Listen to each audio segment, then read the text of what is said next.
본방송에서 제공하는 부동산 정보는 투자 판단에 대한 참고 자료입니다. 방송에서 제공하는 부동산 물건의 가치, 가격 상승 및 가격 하락에 대해서는 방송사에서 보장하지 않습니다. 본방송은 간접 광고가 포함되어 있으며 방송에서 나오는 부동산 정보는 출연자와 경제적 이해관계가 있을 수 있습니다. 투자에 유의하시길 바랍니다. 본방송의 제작진 및 출연진은 방송통신심의위원회 규정을 준수합니다.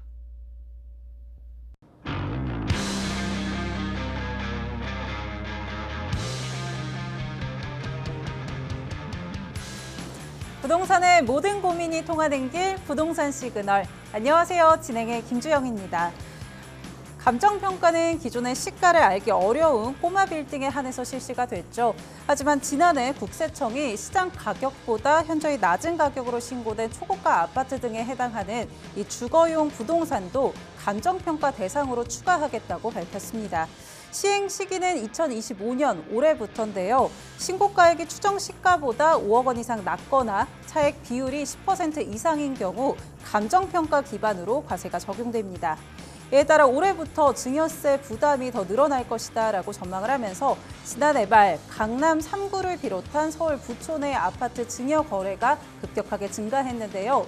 지난해 9월까지만 하더라도 서울 아파트 거래의 이 증여세 거래 비중이 한 자릿수였지만 10월부터는 두 자릿수로 급격하게 늘어났습니다. 부동산 시그널, 오늘도 투자에 도움되는 다양한 정보들 준비했습니다. 방송 시청하시다가 궁금한 사항 있으시면 언제든 편하게 연락 주시면 되는데요. 02-2128-8562번, 02-2128-8562번으로 문자 상담, 전화 상담 모두 가능하니까요. 편하게 연락 주시면 되겠습니다. 또 카카오톡을 통해서도 소통 가능합니다. 토마토 집통 검색하신 후에 채널 추가해 주시면 다양한 소식과 정보들 보내드리고 있고요. 또 고민 상담이 필요하다 하시는 분들 상담 남겨주시면 방송 중에 부동산 전문가가 생생하게 고민 해결 도와드리겠습니다. 또 유튜브 통해서도 실시간 채팅 참여 가능하다는 점 참고해 주시면 좋을 것 같습니다. 오늘도 부동산 시그널, 여러분들의 시그널 기다리고 있겠습니다. 먼저 화면을 통해서 참여 방법들 확인해 보시죠. 당신의 부동산 물음표 시그널을 보내주세요. 부동산 해결사가 당신의 고민을 해결해 드립니다. 첫 번째, 전화 또는 문자를 통해 당신의 궁금증을 속 시원하게 해결해 드립니다. 02-2128-8562번 시청자 여러분의 부동산 고민을 접수. 토마토 집통 부동산 전문가가 당신의 고민을 해결해 드립니다. 두 번째, 유튜브에 토마토 집통을 검색, 유튜브 라이브를 통해 실시간으로 방송에 참여할 수 있습니다. 채팅창에 여러분의 부동산 궁금증을 올려주시면 바로바로 해결해 드립니다. 부동산 물음표가 느낌표로 바뀌는 시간, 부동산 시그널, 당신의 부동산의 해결사가 되어드립니다.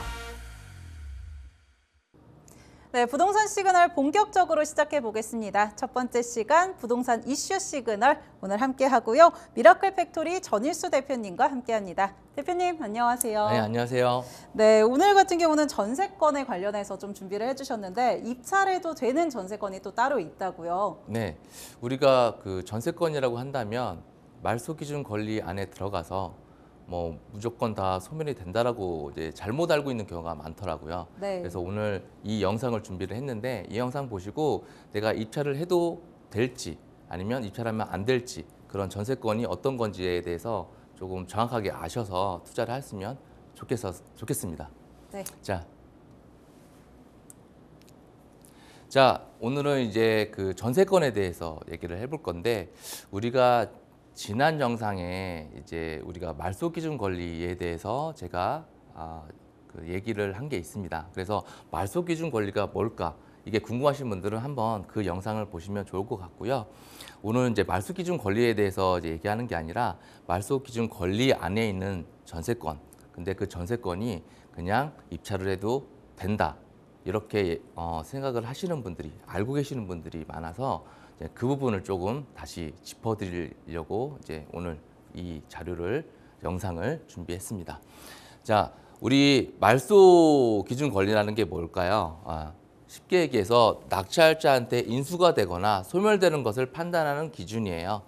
그러니까 인수, 그다음에 소멸, 그것을 판단하는 어떤 기준. 그래서 그 말소 기준 권리는 이렇게 한 5개로 우리가 살펴볼 수 있는데 근저당권, 경매기입 등기, 압류, 가압류, 그다음에 전세권. 근데 전세권을 오늘 얘기를 할 건데 이 전세권 중에 그 경매 신청을 했거나 배당 요구를 한 경우는 이 전세권이 말소 기준 권리에 들어가는데 그렇지 않은 경우가 있기 때문에 제가 오늘 이 영상을 준비를 했습니다. 그리고 담보가등기 이렇게 5개로 알 수 있는데 이거를 오늘 얘기를 하려는 게 아니라 말소 기준 권리가 뭐고 그다음에 말소 기준 권리가 어떤 게 있다. 이 정도만 일단은 아시면 될 것 같습니다. 자, 그래서 우리 입찰을 해도 되는 전세권. 우리가 이 전세권이 아까 얘기한 대로 말소 기준 권리라고 했는데 사실 반은 맞고 반은 틀려요. 그래서 무조건 이게 전세권이 말소 기준 권리에 들어간다 그렇게 생각을 하시고 내가 권리 분석을 하시면 안 됩니다. 자, 입찰해도 되는 전세권의 조건들이 있어요. 그 쉽게 한 4가지로 정리를 해봤는데 이것만 외우셔도 내가 충분히 실수를 하지 않고 입찰을 할 수 있으니까 오늘 영상 보시는 분들은 요거까지를 꼭 외우시면 좋을 것 같아요. 자, 처음에 최선순위, 그러니까 가장 먼저 전세권이 설정이 돼 있어야 되겠죠. 그리고 공동주택이어야 돼요. 그러니까 집합 건물. 그게 이제 아파트, 다세대 주택, 오피스텔 이런 게 들어가겠죠. 그리고 전세권자의 경매 신청. 아까 우리가 얘기한 게 전세권이 이제 말소 기준 권리가 되려면 배당 요구를 했거나 그 전세권자가 경매를 신청을 이제 해야 되는데 그 얘기를 하는 거예요. 전세권자가 경매를 신청을 해야 되고 그 다음에 그게 임의 경매여야 됩니다. 강제 경매가 아니라 임의 경매여야 돼요. 임의 경매 이거 기억하세요. 그리고 전입 신고가 되어 있는지 없는지 되게 중요하거든요. 근데 전입 신고가 안 돼 있다. 그러면 이 4가지 조건이 다 성립을 한다. 그러면 그거는 입찰을 해도 되는 전세권 조건에 들어가는 거니까 이런 물건은 내가 입찰을 해도 된다. 이렇게 생각을 하면 되겠죠. 자, 예시를 한번 볼게요. 예시를 실제 경매 사건으로 예시를 한번 보겠습니다. 자, 이 물건은 뭐 금산에 있는 빌라였어요. 빌라였는데 실제 이제 이 물건도 보면 여기 채권자가 어떤 건설회사죠. 법인 어떤 건설회사예요. 근데 이 채권의 이 법인회사가 건설회사가 이제 전세금을 못 받아서 이제 경매를 넣은 거죠. 보증금을 이제 받으려고. 그래서 아까 우리 뭐였죠? 최선순위, 그 다음에 집합건물, 그 다음에 경매 신청자가 경매를 해야 되고 그게 임의경매여야 되고 그 다음에 전입이 없어야 된다. 요 4가지였죠. 하나씩 보면 이 채권자, 법인이죠. 이 채권자가 경매 신청한 사람인데 임의경매를 했고요. 빌라니까 집합건물에 들어가고요.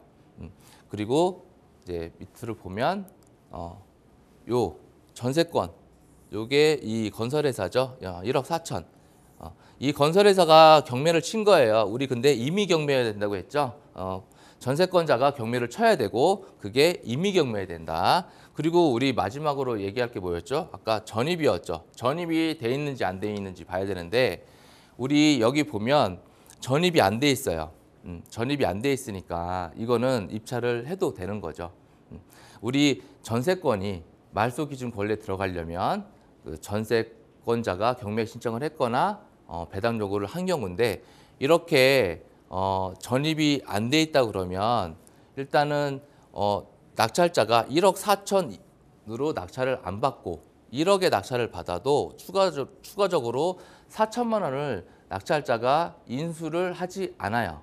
이 전세권으로 경매를 쳤기 때문에 이 법인 같은 경우는 돈을 다 못 받더라도 소멸이 됩니다. 그게 소멸이 되는 전세권이에요. 그러니까 이런 물건은 이렇게 입찰을 하셔도 되는 거죠. 그리고 요거를 한번 또 살펴볼게요. 요거는 이제 하면 안 되는, 주의를 해야 되는 전세권이에요. 같은 전세권인데 하면 안 되는 게 있고 해도 된다. 이런 게 있죠. 자, 이거 같은 경우도 보면 수원에 있는 이제 빌라죠.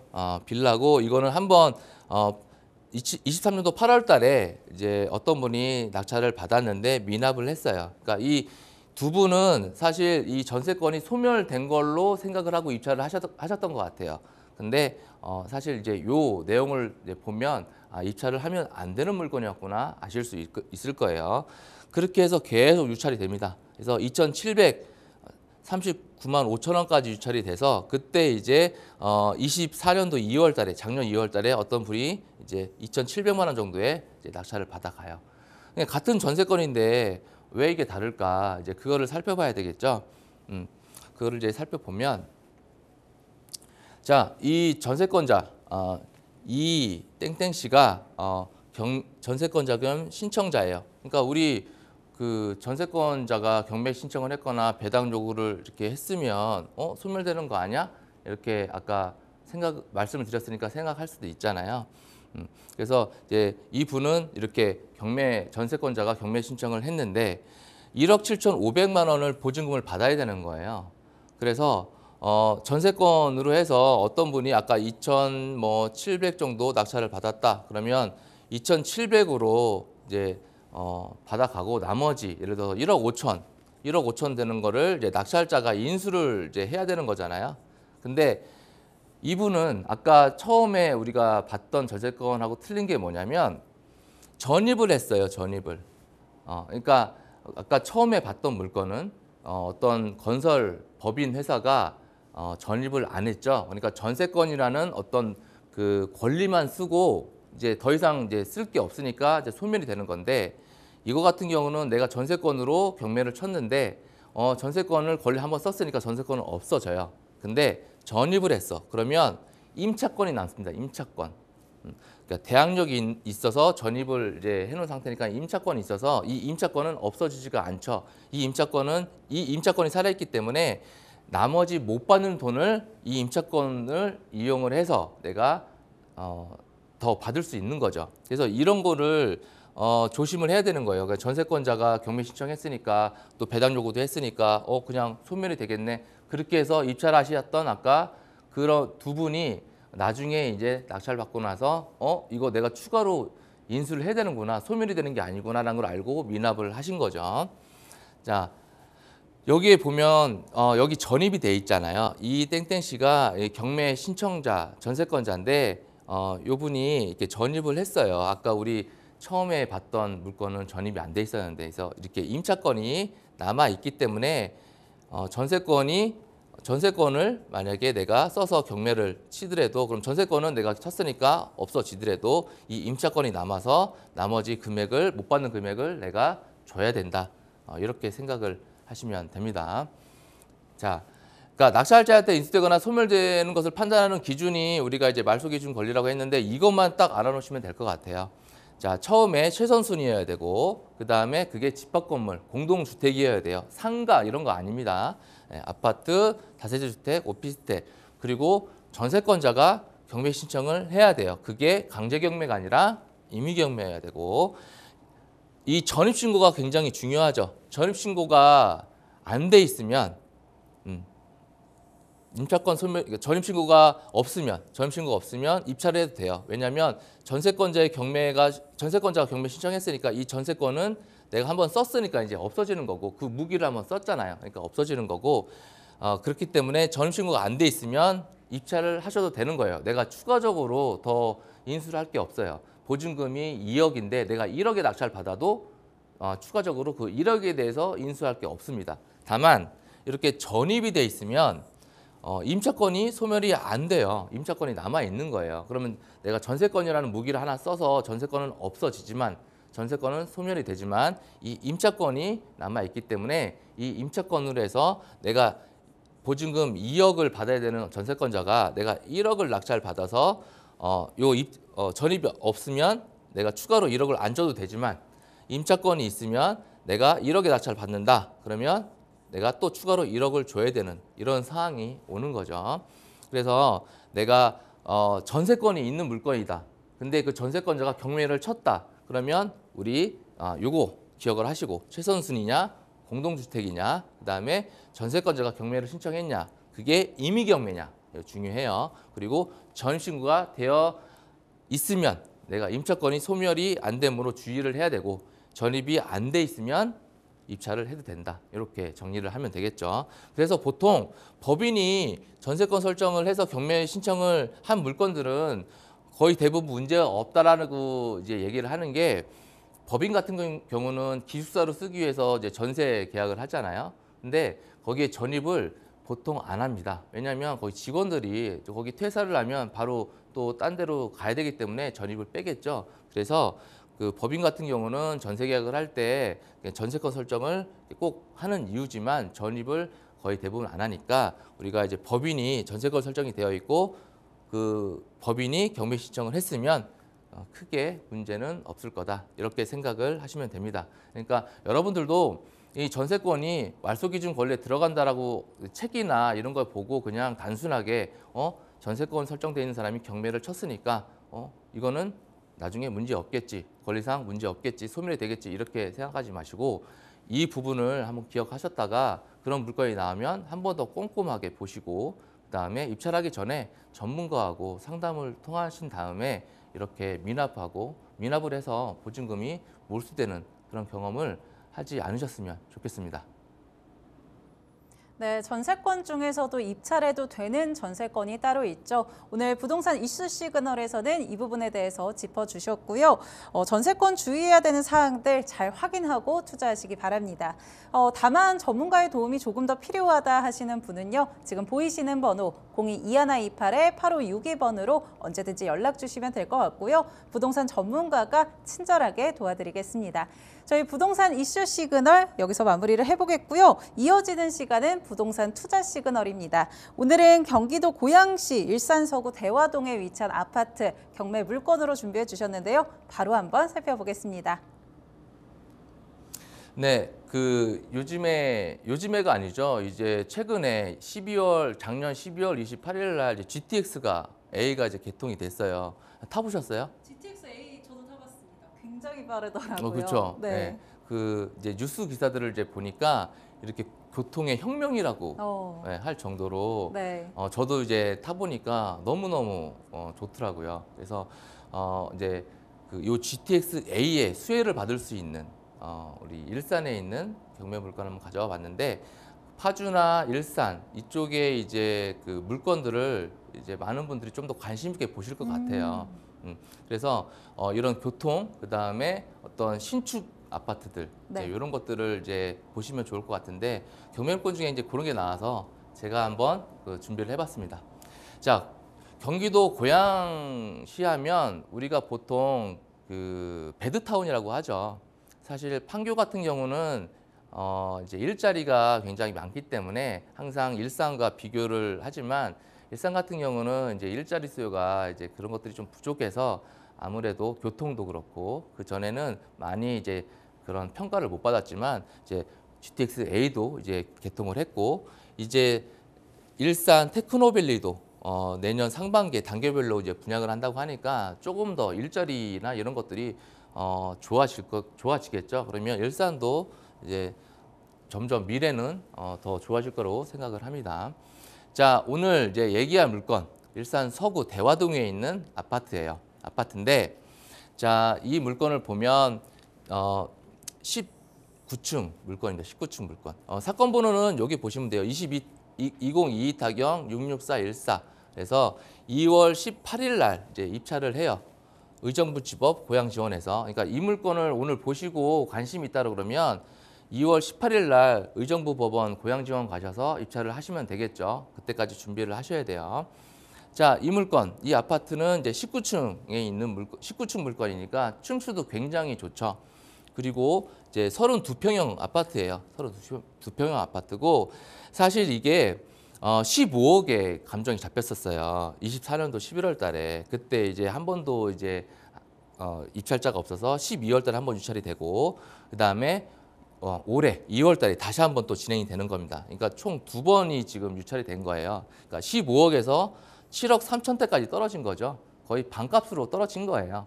그래서 요 물건은 충분히 가격적으로 메리트가 있으니까 관심을 가지고 여러분들이 좀 집중해서 보였으면 좋겠습니다.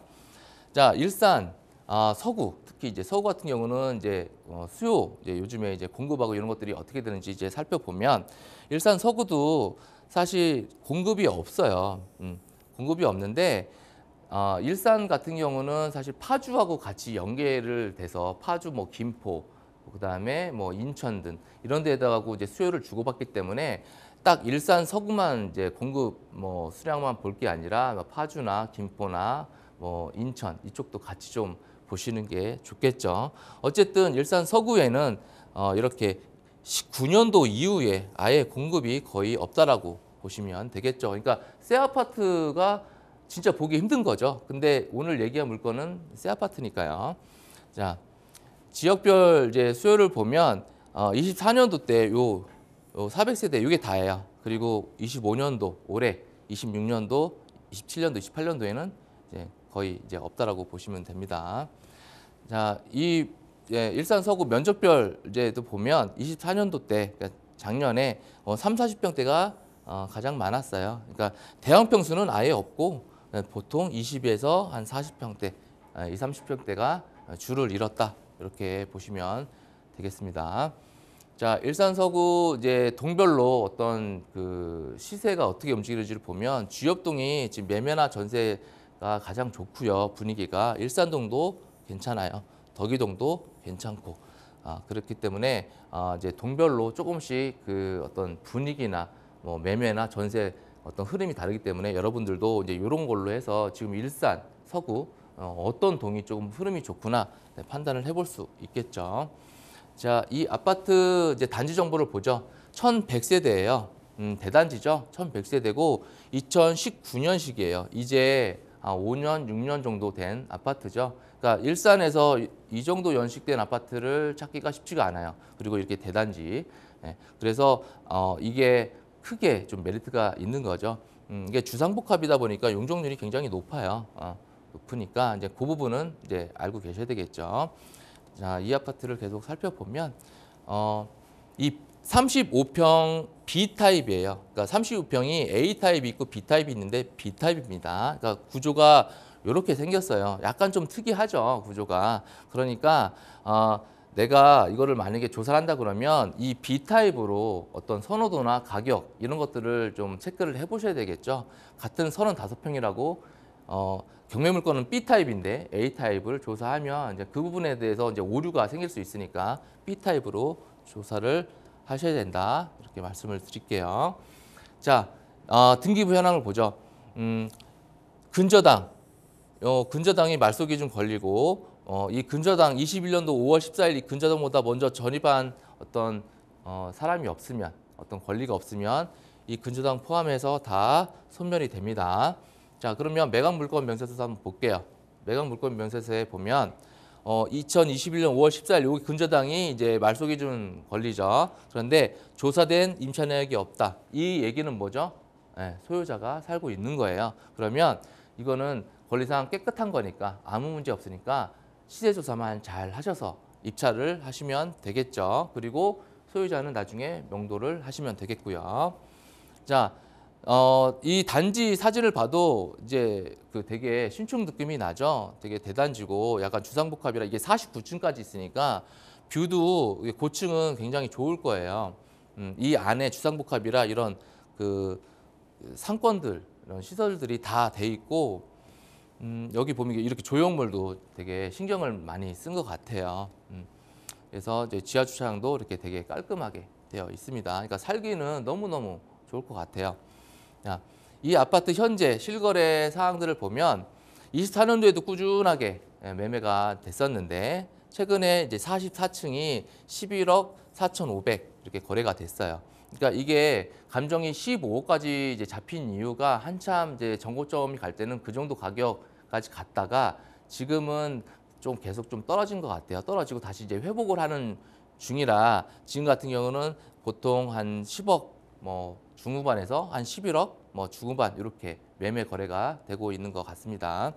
전세는 꾸준하게 여기도 전세가 거래가 잘 되고 있어요. 지금 뭐 6억까지도 거래가 되고 있고 워낙 이제 신축급 아파트고 뭐 입지나 어떤 환경, 인프라가 좋다 보니까 전세에 대한 인기는 굉장히 좋을 것으로 보입니다.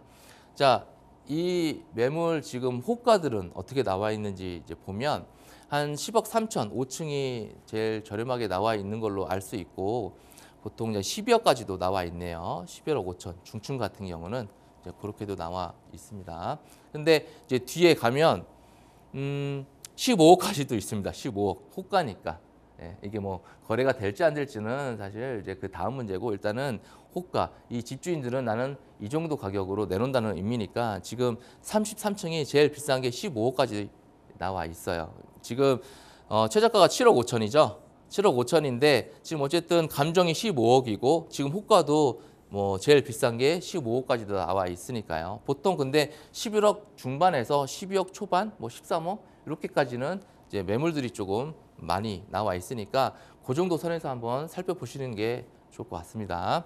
자, 전세를 보면 전세는 지금 5억 3천에서 6억 2천까지. 그러니까 전세도 조금씩 올라가고 있는 것으로 보여요. 심지어 여기는 전세가를 또 올렸죠. 그러니까 내가 전세에 대한 어떤 지금 수요나 그다음에 뭐 흐름 이런 것들은 현장에 가셔서 반드시 체크를 해보셔야 되겠죠. 내가 전세를 지금 먼저 세팅해 놓고 내가 나중에 들어가겠다 하시는 분들은요. 자, 입지를 볼게요. 입지를 보면 해당 물건이 요건데 여기에 이제 GTX-A가 바로 앞에 이제 들어왔죠. GTX가 100m 이내 도보로 1분 거리입니다. 그러니까 엎어지면 호달대예요. 예, 그래서 이 GTX-A 때문에 여기 인근에 있는 이런 아파트들이 수혜가 엄청나게 있을 것 같아요. 어떤 나중에 여기에 있는 아파트가 GTX-A가 없을 때는 여기 3호선 대화역이나 주염역까지 버스를 타고 이제 서울로 이동을 해야 되는데 지금 이제 GTX-A가 생겨서 그리고 바로 앞에 도보로 1분 거리니까 큰 호재로 다가올 수 있겠죠. 그리고 인근에는 이렇게 대화역, 그 다음에 주염역 3호선원도 이동을 할 수가 있고, 그 다음에 26년도에 일산 테크노밸리가 완공 예정이라고 해요. 그리고 킨텍스 삼전신관도 27년도 11월 달에 예정이죠. 그런데 이제 CJ 라이브시티하고 일산대교 이게 무료화가 돼서 이게 좀 불확실한 사항이에요. 이제 이것까지 좀 되셨으면 조금 더 그 탄력을 받을 수 있었을 텐데 아직 저 부분은 불확실합니다. 근데 이 아파트가 아까 19층이니까 19층에서 보면 여기 이쪽 호수공원이 바로 보이니까 뷰도 상당히 좋을 것으로 생각이 됩니다. 자, 이 아파트 인근의 이제 학군이나 환경을 보면 여기에 이제 이런 초중고가 다 있고 여기에 이제 환경도 좀 좋은 편이에요. 좋은 편이고 근데 앞으로 이제 호재에 대한 부분은 이제 많이 없지만 어쨌든 신축급 아파트고 입지도 좋고 학교나 그다음에 그 생활하기 너무 편한 아파트라고 보시면 되죠. 거기다가 가격이 지금 너무너무 싸게 이제 유찰이 돼 있으니까 사실 가격이 가장 그 메리트가 있다라고 생각을 합니다. 자, 오늘 이런 그 경기도 일산에 있는 신축급 아파트를 소개를 해드렸는데 이 아파트는 입지도 좋고 앞으로 미래 가치도 훨씬 더 좋을 것으로 보입니다. 근데 가장 큰 메리트는 지금 15억에서 7억대까지 떨어진 거죠. 지금 현재 매물 호가도 뭐 13억, 15억 이렇게도 있으니까 여러분들이 이런 신축급 아파트 입지 좋은 곳 내가 관심이 있다라 그러면 2월 달에 이제 입찰이니까 준비를 잘 하셔서 전문가 상담도 받으시고 이렇게 입찰을 하셨으면 좋겠습니다. 네, 오늘 부동산 투자 시그널에서는 경기도 고양시 일산에 위치한 아파트 살펴봤는데요. 일산 같은 경우 이 GTX-A가 개통이 되면서 수요에 대한 긍정적인 전망들이 더해지고 있죠. 해당 물건 가격적인 메리트도 있고 또 신축 아파트에 GTX-A 도보거리라는 점들 포인트로 짚어주셨고요. 입찰 시에 조금 더 전문가의 도움이 필요하다 하시는 분들은요. 또 언제든지 편하게 보이시는 번호로 연락 주시면 될 것 같습니다. 02-2128-8562번, 02-2128-8562번이고요. 오늘 저희가 준비한 부동산 투자 시그널은 여기서 마무리해 보겠습니다. 오늘 도움 말씀 주신 전일수 대표와는 여기서 인사드리겠습니다. 대표님 감사합니다. 감사합니다. 네, 저희 방송 중에 또 방송 끝난 이후에도 언제든지 연락처 열어두고 있습니다. 02-2128-8562번이고요. 궁금한 사항들 또 고민 있으시면 편하게 남겨주시면 될 것 같습니다. 당신의 부동산 물음표 시그널을 보내주세요. 부동산 해결사가 당신의 고민을 해결해 드립니다. 첫 번째, 전화 또는 문자를 통해 당신의 궁금증을 속 시원하게 해결해 드립니다. 02-2128-3802로 시청자 여러분의 부동산 고민을 접수. 토마토 집통 부동산 전문가가 당신의 고민을 해결해 드립니다. 두 번째, 유튜브에 토마토 집통을 검색. 유튜브 라이브를 통해 실시간으로 방송에 참여할 수 있습니다. 채팅창에 여러분의 부동산 궁금증을 올려주시면 바로바로 해결해 드립니다. 부동산 물음표가 느낌표로 바뀌는 시간. 부동산 시그널. 당신의 부동산의 해결사가 되어드립니다. 부동산의 모든 고민이 통하는 길, 부동산 시그널. 네, 이어지는 시간 부동산 이슈 시그널입니다. 토마토 패스 공인중개사 민법 교수이신 박기인 교수님과 함께 이야기 나눠보려고 하는데요. 교수님 안녕하세요. 네, 안녕하세요. 네, 오늘은 재개발 또 재건축 용어들 좀 준비를 해주셨는데 네, 그렇습니다. 사실 이 용어라는 게 굉장히 어렵잖아요. 네. 그렇기 때문에 한번 짚어볼 필요가 있을 것 같은데 네, 그렇습니다. 오늘 한번 제대로 한번 짚어보겠습니다. 네, 지금부터 가장 중요한 용어들에 대해서 한번 살펴보도록 그렇게 하겠습니다. 자, 지금부터 이제 우리가 재개발, 재건축에 대해서 우리가 이제 전체적인 체계도를 한번 봤단 말이죠. 그 전체적인 체계도에 대해서 우리가 이제 가장 중요한 것들이 너무너무 많은 논점들이요. 이런 뭐 상가 입주자들은 과연 어떻게 해서 입주권, 분양권을 받을 것인가? 알겠죠? 나는 몇 평의 것을 받을 것인가? 하는 여러 가지 논점들이 실제부터는 우리가 그 절차가 중요한 것이 아니고 지금 여기에 하나하나에 들어있는 용어들이 훨씬 더 중요한 것이죠. 그래서 여러분 먼저 보면 재건축이라는 것이 무엇이고 재개발이라는 것이 무엇인가? 여러분 재건축은요, 아파트 같은 거 한번 보세요. 보면은 상하수소 시설이 아주 잘 돼 있죠. 그다음에 아파트 같은 거 보면은 보통 이제 공동구락 해가지고요, 전선들이 다 땅 밑으로 다 이렇게 있어가지고 밖에 뭐가 없어요? 그 전봇대 같은 것들이 없잖아요. 그다음에 아파트 같은 경우는 또 놀이터들이 분명히 있죠.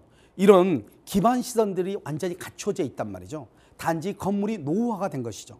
이런 노후된 건물을 다시 쓸어버리고 다시 짓는 것을 우리는 재건축이라고 얘기하는 것이에요. 그러니까 재건축의 경우는 토지의 소유자와 건물의 소유자가 동일해야 되는 것이죠.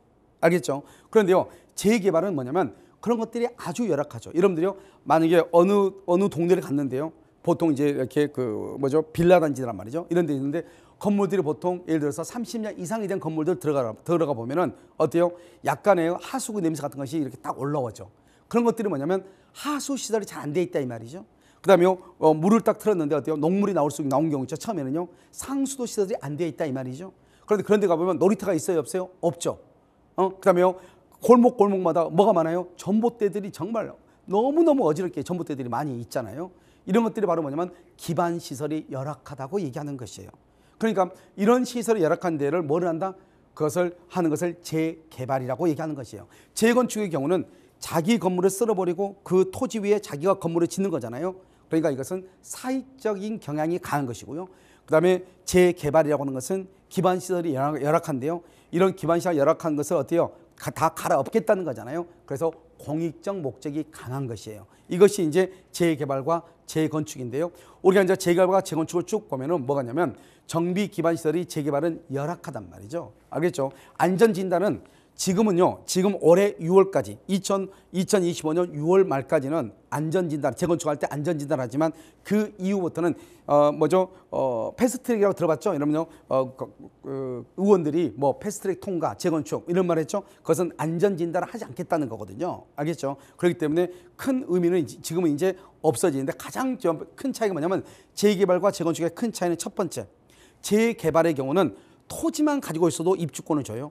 건물만 가지고 있어도 돼요. 그다음에 토지는 가지고 있지 않는데 지상권을 가지고 있는 사람이 있어요. 지상권이라는 것은 뭐냐? 타인의 토지 위에 건물 기타 공작물을 소유할 목적으로 넣는 것을 지상권이라고 하는데 그것만 가지고 있어도 뭐가 있다? 입주권이 나오는 것이에요. 그런데 재건축의 경우는 반드시 토지와 건물의 소유자가 돼야 돼. 알겠죠? 이것이 이제 가장 큰 차이가 되는 것이에요. 그 다음에 이제 여기 보면 기부 체납이라고 되어 있잖아요. 우리가 어떻게 해야 돼요? 예를 들어서 여기가 10층밖에 올리지 못해요. 그런데 15층으로 올리는 것이 더 사업성이 더 좋잖아요. 왜? 일반 분양분이 더 많으면 어떻게 된다고 그랬죠? 수익이 많아진다. 그러면 종후 자산이 많아진다. 종후 자산이 많아지면은 비용은 어차피 정해진 것이니까 종후 자산에서 비용을 빼가지고, 알겠죠? 그 다음에 종전 자산 감정평가를 가지고 나눈다고 그랬잖아요. 그럼 비례율이 높아진다고 그랬죠. 비례율이 높아지면 어떻게 된다? 나한테는 유리한 것이잖아요. 그렇기 때문에 그런 것을 할 때 이제 중요한데요. 그래서 기부 체납을 해야 돼. 왜? 아직 그런 기반 시설이 없으니까. 그런데요, 재건축의 경우는 거의 대부분 보면 아파트에 보면 뭐가 있어요? 그래서 운동시설 같은 거 다 이렇게 어린이 놀이터 이런 것들 있잖아요. 그러니까 기부 체납할 수 있는 면적이 아무래도 좀 더 줄어든다. 이렇게 보는 것이고요. 재미있는 것은 재개발과 재건축이 사업 진행의 원활함이 어떻게 되느냐. 이것은요, 그냥 하는 얘기예요. 이런 봐봐요. 재건축은 좀 더 쉽고요. 재개발은 좀 더 어렵다고 돼 있단 말이에요. 이것은 극히 상대적인 것이에요. 왜냐하면 재개발의 경우는 거의 대부분 이제 빌라 단지 이런 데가 많이 껴 있단 말이죠. 그렇기 때문에 사실은 우리가 이제 도시에서는 서로가 잘 몰라요. 잘 모르니까 어떻게 한다? 그냥 이게 빌라보다는 아파트를 짓기를 더 좋아해. 그러니까 아무래도 동의서 진구에 좀 더 적극적이에요. 그런데 재건축의 경우는 같은 아파트가 보통 35년, 40년이 됐다고 하는 것은 그러면 그 정도의 낡은 그런 오래된 아파트에 사람들이 살고 있다고 하는 것은 주민들이 일부는 투자로 들어와 있고 반 이상은요. 반만 현재 거주하는 소유자가 살고 있는데 그 사람들끼리 너무나 잘 아는 거예요. 왜? 너무나 오랫동안 살아왔으니까. 그리고 돌아가면서요. 동대표도 있고 동대표 회장도 있고 그렇기 때문에 저 사람이 어떤 사람인지 성질이 있는지 없는지 실력이 있는지 없는지 좋은 사람인지 아닌 사람 그걸 너무 잘 아는 거예요. 그러니까 이 재건축의 경우는 예를 들어서 성격이 별로 안 좋은 사람이 재건축을 먼저 추진을 해. 그러면 다른 파에서 반드시 비대위 반대파가 나오는 거예요. 그래서 실질적으로 보면 전국에 있는 많은 재건축 단지가 멈춰 있는 단계는 물론 PF가 열리지 않아서 그럴 수도 있지만 거기에는 더더욱 하는 것은 재건축의 경우는 뭐냐? 그것은 자기네들끼리 자기 조합원들끼리 다툼으로 인해서 멈춰 있는 곳이 더 많아요. 그래서 서로 다른 데하고 계약을 해. 알겠죠? 그래서 서로 다른 데하고 돈이 투입이 돼가지고 거기에 대해서 진흙탕 싸움을 하고 있는 것이 더 많단 말이죠. 그렇게 본다 한다면 상대적으로 봤을 때는 재개발이 더 쉽다 이렇게 볼 수가 있는 것이에요. 그다음에 또 한 가지 이제 뭐냐면 재개발과 재건축에서 큰 차이는 뭐냐면 세입자에 대한 보호가 있는가. 여러분 재건축의 경우는 세입자에 대한 보호가 없어요. 그런데 재개발의 경우는 세입자에 대한 보호가 있단 말이죠. 그래서 최근에요. 재건축의 경우 서울시에서 단독주택 재건축 세입자 대책이라는 것을 마련을 했어. 왜? 재건축의 경우는 그게 없으니까. 큰 소리가 되잖아요. 그랬는데 서울시는 그렇지만 다른 데는 여전히 세입자에 대한 재건축에 있어서 구제 방법은 거의 없는 것이다. 이게 이제 재건축과 재개발에 있어서 가장 큰 차이점들을 얘기하는 것이고요. 그다음에 여기서 이제 보면 이 재개발과 재건축에 있어가지고 다른 것은 다 비슷하니까 놔두고 어디를 보시냐? 세입자 보호 규정을 먼저 보잔 말이죠. 이주비라고 하는 것은 소유자한테 주는 거니까 조합원한테 주는 거니까 세입자는 어디나 받을 수가 없는 것이죠. 알겠죠? 그래서 이주비 같은 것은요. 그다음에 이주 정착금이라고 돼 있잖아요. 이주 정착금도 당연히요. 세입자는 없는 것이죠. 문제는 뭐냐면 이사 비용하고 주거 이전비가 문제가 돼요. 알겠죠? 이 이사비하고 주거 이전비라고 하는 것은 세입자의 경우는 이것은 인정을 해준단 말이죠. 어디요? 재개발에서는. 그런데요, 재건축에서는 거의 인정을 하지 않아요. 이게 이제 문제가 되는 거예요. 그러면 이사비용 같은 것은 어떻게 해야 돼요? 여기 보면 소유자와 협의를 하라. 왜 그러겠어요? 내가 만약에 못 나가겠다고 버티면 어떻게 돼? 소유자는요, 이 사람들은 뭐를 해야 돼요? 여기서 이주비를 받으려면 뭐를 해야 되냐? 일단 방을 비워야 돼요. 방을 비워야, 집을 비워야 공가라고 하는 것이 확인이 돼야지 이주비가 나가거든요. 1차로. 알겠죠? 그렇기 때문에 여기요, 만약에 세입자가 끝까지 버티면 골치 아플 수가 있죠. 그런 경우는 여기는 이사비는 줄 수가 있다. 이런 의미인데 사실 법적으로 인정한 것은 아니잖아요. 그런데 여기는 보면 주거 이전비 같은 경우는 세입자의 경우는 3개월 이상 거주를 했다고 한다면 주거 이전비 같은 것이 나온단 말이에요. 왜 그러냐? 이 재건축의 경우는 사익적 목적이고 이 재개발의 경우는 뭐라 하죠? 공익적 목적이 우선하기 때문에 그렇다. 이런 말이에요. 아시겠죠? 그 다음에 이제 이주비 대출을 받을 때는 어떻게 받을 것인가? 여러분들이 이주비 대출 받을 때는 은행 대출 서류를 작성을 해. 보통 보면 은행에서 뭐라면 은행 직원이 상주하죠. 알겠죠? 우리은행, 국민은행 상주하죠. 그래가지고 이주비 통장을 수령을 해요. 그래서 이주비 통장을 수령할 때는 이주비를 일부를 지급해. 보통 20에서 30%를 일부 이 통장을 수령하면서 이주비를 준단 말이죠. 그 다음에 이제 이주 일정을 확정을 해요. 확정을 하고 난 다음에 그 다음에 뭐라냐면 이주 완료. 여기서 공가 확인이라고 돼 있죠. 그러면 어떻게 하냐면 각 직원들이 돌아다니면서 공가 확인을 한단 말이죠. 그래서 여기서 보면 협력업체 직원들이 공가 처리 확인 후에 나머지 이주비를 입금을 해주는 거예요. 그러니까 여기서 이제 문제가 되죠. 임차인들이 안 나간단 말이죠. 그럼 어떻게 해야 돼요? 이주비를 받아야 되는데 못 받는 거잖아요. 그래서 이때는 협의를 한다. 이것은 그러니까 법적으로 뭔가를 인정해 준다기보다는 이것은 어떤 사실적인 문제인 것이잖아요. 그러니까 재건축의 경우는 사실은 그것을 인정하는 경우가 좀 드물고요. 재개발의 경우는 뭐냐면 초과이익 환수 제도가 없잖아요. 그런데 재건축의 경우는 초과이익 환수 제도가 있어. 재개발은 없는데 그것이 또 하나의 큰 차이가 되는 것이에요. 무슨 말이겠죠? 또 한 가지는요. 이 재건축의 경우는 상가가 있죠. 상가동이 있으면 상가동도 또 뭐죠? 동의를 받아야 돼요. 상가동은 사실 몇 세대가 안 되잖아요. 그러니까 상가동도 재건축에 동의를 해야 되는데 이 상가동에서 재건축 동의를 안 해주죠. 왜? 자기네들은 가격을 아주 후려치니까요. 이 사람들은 뭐죠? 아파트도 입주권도 신청을 못 한단 말이죠. 그렇기 때문에 이 상가에 있는 사람들, 이 사람도 우리는 뭐냐면 재건축 각각의 동마다 동의율이 일정 이상이 돼야 되거든요. 그러니까 이 상가 소유자들을 보호하기 위해서 어떻게 한다? 상가 소유자들한테요, 또 입주권을 주기 위해서 거기에 대한 특별한 혜택을 주는 것이죠. 이런 것들이 이제 문제가 되기도 해요. 그다음에 이제 또 한 가지 보면 여러분요, 여기서 분양권 관련 용어라고 돼 있잖아요. 이게 이제 손피거래라고 하는 것이에요. 여러분들이 이제 가장 중요한 얘기예요. 손피거래라고 하는 것이요. 그거 왜 그러냐? 지금은 여러분요, 이제 분양권을 거래할 때 반드시 이걸 봐야 돼. 아직도 여러분들 보면은 블로그라든가 이런 거 보면은 이제 그 올해요, 작년 말이죠, 말에 바뀐 건데요. 그 바뀐 내용이 나와 있는 것이 아니고 기존에 있던 내용이 있으니까 그걸 읽고 지금요 분양권을 가서 내가 이익을 본다 하면 큰일 나는 거예요. 그래서 우리가 이제 분양권이 있죠. 청약이 끝나고 분양에 당첨된 사람들이 분양권이고요. 아까 얘기했죠. 입주권이라고 하는 것은 무엇이다? 우리가 관리처분 계획 인가가 나오면은 이제 건물에 철거하게 되죠. 건물에 철거하면 땅만 남잖아요. 그것은 이제 대신해서 주는 게 뭐다? 입주할 수 있는 권리. 나중에 아파트를 짓게 되면 그걸 입주권이라고 하는 것이고, 분양권은 별도로요, 청약 통장을 통해서 일반 분양에 당첨이 돼야지 얻을 수 있는 권리. 그걸 분양권이라고 하는 것이고, 손피 거래를 많이 하죠. 손에 쥐는 프리미엄. 좀 이따 설명하고요. 그 다음에 풀피라고 하는 것은 플러스죠. 좀 더 내가 산 것보다 더 많이 받는 거죠. 그 다음에 마피라고 해서 마이너스죠. 가장 이제 안타까운 것이죠. 샀는데 마이너스 피야.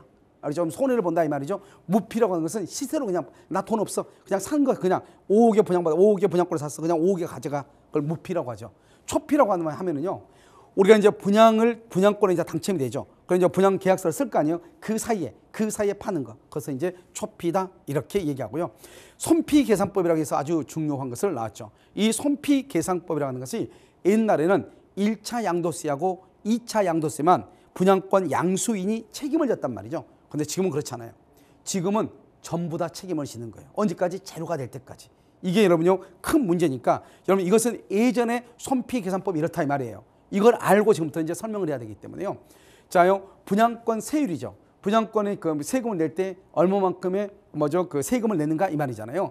1년 미만은 70%인데요. 여기 보면은 뭐가 있다? 지방세가 또 10%가 붙으니까 77%예요. 그다음에 2년 미만은요 66%예요. 그다음에 2년 이상이 되면 6에서 42%, 그걸 말한다 기본 세율이라고 하는 거잖아요. 이거는 이제 입주권, 조합은 입주권하고 분양권은 다르다고 그랬죠. 분양권의 경우는요 77%고 66%예요. 1년 미만은 77%, 분양권은 내가 예를 들어서 6억짜리 5억에 사서 6억에 판다 이 말이죠. 6억에 파면 1억이 지금 초과가 됐죠. 초과에 대해서 77%를 내는 거예요. 그러면 7,700을 내는 거예요. 세금으로. 알겠죠? 남는 게 없겠죠? 알겠죠? 여기 보면 1년 미만일 때 그렇고요. 그러니까 분양권하고 입주권하고 약간 다르다 이 말이죠. 여기 보면 기존에 이제 기획재정부 언제냐? 2024년 12월 27일 보면 기존의 해석하고 2024년 11월 7일. 알겠죠? 얼마 안 됐죠. 지금 한 두 달밖에 안 됐죠. 여기에 새로운 해석이 있단 말이죠. 기존의 해석은 어떻게 하냐면 분양권을 사죠. 분양권 살 때 어떻게 하냐? 사는 사람이 내가 당신 양도세를 내가 대신 내줄게. 그래서 양도세를 2차까지만 양도세를 부담했단 말이죠. 그런데 지금은 어떻게 하느냐? 끝까지 책임을 다 지는 거예요. 그래서 내가요 설명을 하고요. 자, 여기서 보면 일반적인 분양권 거래라고 이렇게 되어 있잖아요. 분양권 거래요. 이렇게 일반적인 분양권 거래라고 하는 것을 이렇게 쭉 보면은 어떻게 되어 있냐? 만약에 분양권이 12억이에요. 12억인데 17억에 매매를 한다 이면 그러면 차익이 얼마죠? 5억이잖아요. 그럼 5억이면 내가 1년 이상 보유했다. 그러면 66%잖아요. 1년 미만은요 77%니까요. 지방세까지 해가지고요. 그러면 양도가액의 취득가액 해가지고 딱 하면은요 얼마 정도냐? 양도세가 3억 한 3천 정도가 양도세가 나와요. 66%라면. 알겠죠? 그러니까 만약에 갑이라고 하는 사람이 이것을 을한테 판단 말이죠. 그래서 이것을 12억 원에 사가지고 예를 들어서 17억에 판단 말이죠. 갑이 만약에 양도세를 낸다? 그러면 3억 3천 정도를 양도세를 내고 나머지를 가져가. 그러니까 1억 한 얼마 가져가, 1억 한 얼마 가져가겠죠. 1억 7천 정도. 그런데요, 을이 만약에 양도세를 내기로 하잖아요. 그럼 달라져. 왜냐하면 을이 만약에 양도세를 내기로 하면은 갑이 내야 될 양도세를 을이 대신 내주잖아요. 이건 뭐가 똑같아요? 증여하고 똑같은 공짜로. 왜 갑이 내야 될 것을 왜 을을 너가 내? 그러면 그것은 뭐냐? 증여를 해주는 것이에요. 그래서 어떡하냐? 이 양도세를 을이 내는 것이에요. 그러면 3억 3천 내는 거예요. 한 번 더 내는 거예요. 3억 3천에 대한 66%를 또 한 번 내는 거예요. 알겠죠? 왜? 공짜로 냈어요. 공짜로 했으니 원래 이것은 세금 내야 될 것은 갑이 내야 될 것이고 두 번째 것은 을 너가 내야 될 것이다 이 말이에요. 그래서 두 번에 거쳐서 양도세를 계산해서 양수인이 지금까지는 냈단 말이죠. 알겠죠? 그런데 이번에 법이 어떻게 바뀌었냐? 방금 얘기했죠? 그냥 끝까지 다 그것을 없앤다 이 말이죠. 그러면 어떻게 없애는 것이냐? 이렇게 하는 것이죠. 봐봐요. 지금 여기면 12억이죠. 12억을 17억에 지금 팔았잖아요. 17억 하면 차액이 5억이잖아요. 이 5억을 만약에 양도인이 내기로 했으면 3억 3천만 내면 끝이에요. 그런데 보통 우리가 분양권을 양도할 때는 양수인이 양도세를 내기로 하고 산단 말이에요. 양수인이. 아시겠죠? 그런 경우는 여기 5억이잖아요. 5억에 대해서 0.66%, 만약에 1년 미만이면 0.77%고 0.66%를 5억에 대해서 그러면 3억 3천 정도를 먼저 빼죠.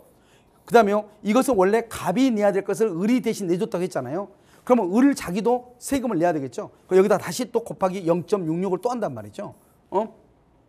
그러면 또 한 2억 얼마, 2억 한 예를 들어서 5천에 막 5천 나오겠죠.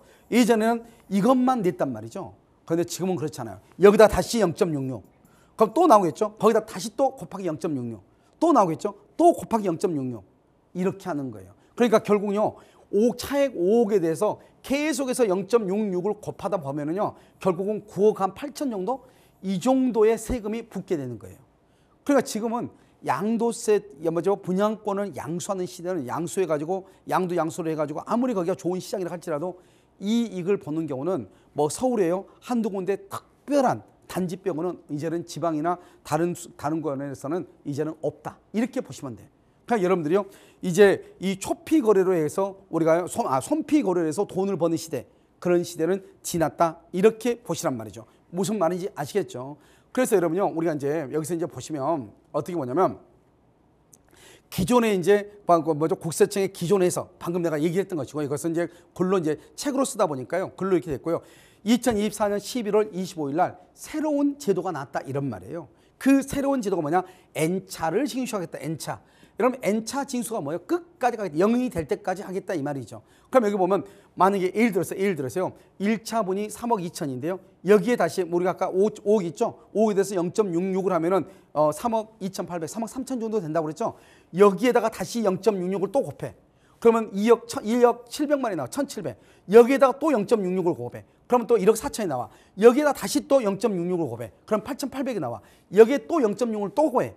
꼭 곱해서 계속 곱해가지고 0이 될 때까지. 끝까지 가는 거야 지금은. 끝까지. 그래서 여기 보면 양수인이 부담하는 양도세에 대해서 끝까지 과세하겠다. 이게 바로 뭐냐? 이게 바로 증여세를 이렇게 하거든요. 증여세를. 아버지가 아들한테 아파트를 주면서 아버지가 대신 증여세를 내주죠. 그럼 거기에 대해서 증여세를 또 부담해요. 알겠죠? 근데 이 증여세를 아빠가 또 부담하죠. 그럼 또 거기에 대해서 또 증여세를 또 부과해요. 끝까지 가요. 그러니까 증여세하고 양도세를 또 동일하게 보겠다 이 말이죠. 국세청의 견해는. 그렇기 때문에 여러분들이요. 추가를 하면 얼마 되냐? 9억 7천만 원. 그러니까 5억짜리 양도세를 0.66 곱해서 끝까지 가면 얼마가 된다? 9억 7천만 원의 양도세를 추가로 부담해야 돼. 그러니까 여러분요. 12억짜리를요. 내가 17억에 샀는데요. 여기다가요. 9억 7천이니까 10억을 더 더해봐. 그러면 얼마 주고 산 거죠? 27억 주고 산 꼴이 되는 거잖아요. 그러니까 앞으로는요. 우리가 분양권을 사가지고 이익을 보는 시대는 지났다는 거죠. 알겠죠? 그래서 언제부터요? 2024년 11월 25일부터. 아시겠죠? 그럼 어떻게 해야 된다? 이제는 입주권을 가지고 있는 사람은 나중에 이제 설명하겠지만 1+1이라고 하는 것이 있단 말이죠. 그러면 입주권을 가지고 있는 분들은 그것을 어느 타이밍에 이것을 처분해야 되는가 이런 것들은 이제 우리가 잘 봐야 되죠. 그러면 이제 비과세하는 제도가 있고 비과세가 되지 않는 것이 있단 말이죠. 그래서 이제 우리가 다음 시간에 볼 건데 그게 또 1+1이 너무너무 중요해요. 아시겠죠? 그래서 여러분들 여기 이 사항을 해야 되는데 그럼 어떻게 해야 돼? 앞으로는 제가 이거 써놨잖아요. 앞으로는 그럼 어떻게 해야 돼? 앞으로 우리가 거래를 할 때는 도대체 분양권을 양수할 때는 특약사항을 반드시 써야 돼. 양수인이 어디까지 뭐죠? 양도세를 부담할 것인가? 이게 더 이상 양수인이 부담하면 안 되고 끝까지 가면 9억이 돼버린단 말이죠. 그럼 어느 시점에서는 양도인이 부담을 해줘야 된단 말이에요. 그래야지 없어진단 말이죠. 무슨 말인지 아시겠죠? 그렇기 때문에 예를 들어서 뭐 4차까지만 양수인이 부담한다. 5차까지 양수인이 부담한다. 이런 것들을 특약상에다 써야 돼. 그러려면 어떻게 해요? 계산을 해야 되겠죠. 1차는 얼마, 2차는 얼마, 3차는 얼마 해가지고 이 분양권을 양도할 사람이 나는 3차는 내가 책임질게. 그러면 1차, 2차 너가 책임져. 이런 식으로. 그런 특약사항을 반드시 계약서에 명기해야 된다. 그렇지 않으면 나중에 이제 이것 때문에 문제가 발생할 수 있다. 무슨 말인지 아시겠죠? 그래서 그럼요, 분양권을 가지고 우리가 돈을 버는 시는 지났다. 이렇게 보시면 되고요. 그 다음에 이제 여기서 이제 보시면 일반 분양권, 일반 거래시, 내가 거래할 때요, 여기 분양가가 12억이었는데요, 17억이 됐죠. 그럼 차익이 얼마죠? 5억이죠. 5억이 만약에 1년 이상 보유했다. 그럼 0.66이라고 그랬죠. 0.66을 보면 3억 3천, 3억 2,800이죠. 3억 3천 정도가 양도세로 가고 내 이익은 1억 7천밖에 안 되는 거예요. 알겠죠? 그러니까 그러면 나는 어떻게 하냐? 나는 여기서 손피 거래한 것이 옛날에 이렇게 했거든요. 손피 거래. 할 때 내가 갑이라는 사람이고 이제 을이라는 사람한테 뭐라 하냐? 나는 죽었다 깨나도 1억 7천밖에 이익이 없는 거예요. 그러니까 이 사람한테 내가 뭐라 하냐? 내가 이 매매가 있죠? 이 분양권 매매가를 내가 14억으로 해줄게. 14억으로 팔게. 그러면 이것을 뭘 한다? 이것을 이제 가격을 다운시키죠. 다운 계약서. 이게 이제 문제가 돼. 그러니까 이제 국세청에서 지금 계속 뭘 얘기하고 있냐? 다운 계약서가 문제가 될 수 있다. 이렇게 지금 얘기하고 있단 말이죠. 그렇기 때문에 14억으로 이렇게 다운해서 하면 이 사람은 어때요? 12억짜리 17억에 사야 되는데 14억이면 일단 얼마가 이익이죠? 3억을 여기서 이익을 받네요. 알겠죠? 그리고 난 다음에 나한테 나는 뭐라 하냐? 1억 7천이라고 나는 2억을 보장해줘. 2억을 나한테 보장해줘. 이게 손피거래. 원래는 이 사람이 팔면은 1억 7천밖에 이익을 못 보는데 나한테 2억을 보장해줘. 그리고 나는 나한테 얼마 한다? 1억 얼마다? 14억에 팔게. 이런 거란 말이죠. 무슨 말인지 아시겠죠? 그렇게 하면서 0.66 하면은 1차 양도세 양수인이 부담하고 2차도 양수인이 부담하고 여기서 끝났단 말이죠. 지금까지 이게 끝났어. 지금까지는. 알겠죠? 그런데 여기서 이제 뭐냐면 일반 분양권 할 때 하고 딱 보면은 먼저 구조를 딱 보면은 여기는 보면 어떡하죠? 여기 일반 거래를 쭉 봤을 때 하고 손피 거래를 했을 때 약간 차이가 있죠. 양수인이 부담하고 양수인도 어때요? 두 개 부담해봤자 2억 2천 정도밖에 안 되죠. 그러면 결국은요, 자기는 3억 원에 다운을 받아가지고 2억 한 2천 정도만 자기가 부담을 하니까 8천 정도 이익이 되고요. 그다음에 이 갑은요, 자기는 1억 7천 정도밖에 이익이 없는데 3천을 더해가지고 2억을 내 손에 쥐어달라. 손피잖아요. 그러니까 이 사람도 3천 정도 이익이 보고 서로 윈윈이었단 말이죠. 지금까지는. 알겠죠? 그런데 지금 어떻게 됐다는 거예요? 이제는 그렇게 못한다는 거예요. 그럼 여기서 어떻게 한다? 1억 3,200이다. 1억 3천 1차 양도세에서 곱하기 또 0.6 곱하기 0.6 곱하기 0.6 쭉 해가지고 아무튼 0이 될 때까지 계속 0.66%로 곱하겠다는 거예요. 그러다 보면은 이제 양도 차익이 어떻게 되느냐? 이렇게 된다. 만약에 2억, 아까는 5억에 대해서는 9억 6, 7천 정도 양도세가 나왔죠. 2억에 대해서는 계속 0.66을 하다 보면 3억 8,800만 원이 된다는 거예요. 결국은 나는 3억을 다운받아서 샀는데 결국 8천을 더 내는 그런 꼴이 되는 거예요. 내 말 지금 무슨 말인지 알겠죠? 그렇다 하더라도 크게 이 사람은 예전에 비해서 만약에 양도 차익이 5억으로 해서 다운 계약서 쓰지 않고 5억으로 했을 때 9억 7천만 원, 8천만 원의 이자 세금보다는 3억 8천 반 정도로 줄어들었죠. 알겠죠? 그렇기 때문에 이제 이런 것들이 있으면 분명히 시장에서는 어떻게 거래될 것이다. 다운 계약서로 거래될 것이다. 알겠죠? 그러면 국세청은 어떻게 할 것인가? 이걸 잡겠다는 거예요. 그런데 당사자 간에 우리가 거래라고 하는 것은 계약 자유 원칙에 의해서 자기 멋대로 계약할 수 있단 말이죠. 이것을 어떻게 막겠다는지 잘 모르겠지만 이런 것들을 잘 활용하고 양도인과 양수인 간에 적절한 합의만 있으면 이런 것들은 이제 피해갈 수는 있겠죠. 이것을 피해가려면 어떻게 해야 된다? 계산이 좀 더 정교해야 된다. 이것을 얘기를 드리는 것이에요. 무슨 말 알겠죠? 그래서 이번 시간까지는 우리가요 재개발 재건축하고요, 그다음에 손피 거래에 대해서 양도세에 대해서 여러분한테 설명했고요. 다음 시간에는요, 우리가 이제 1+1에 대해서 우리가 투자의 가치, 투자의 시기에 대해서 살펴보도록 그렇게 하겠습니다. 여러분 감사합니다. 네, 지금까지 부동산 이슈 시그널 박기인 교수님과 함께 이야기 나눠봤습니다. 오늘 다양한 도움 말씀 주신 박기인 교수님과는 여기서 인사드리겠습니다. 교수님 감사합니다. 네, 감사합니다. 방송 끝난 후에도 문의 전화 계속해서 열어두겠습니다. 02-2128-3802번, 022128-3802번이고요. 고민들 언제든지 보내주시면 됩니다. 또 저희 카카오톡을 통해서도 소통 가능한데요. 토마토 집통 검색하신 후에 채널 추가해 주시면 다양한 소식과 정보들 보내드리고 있고요. 또 상담이라던가 고민들 필요하신 분들은 남겨주시면 저희 방송 중에 부동산 전문가가 생생하게 고민 해결 도와드리겠습니다. 또 유튜브 통해서도 실시간 채팅 참여 가능하고요. 저희 홈페이지를 통해서도 무료로 다시 보기 가능하니까요. 많은 참여 부탁드립니다. 저희 준비한 내용은 여기까지고요. 다음 이 시간에 더욱 많은 정보들, 알찬 정보들 준비해서 다시 돌아오겠습니다. 지금까지 시청해 주셔서 감사합니다.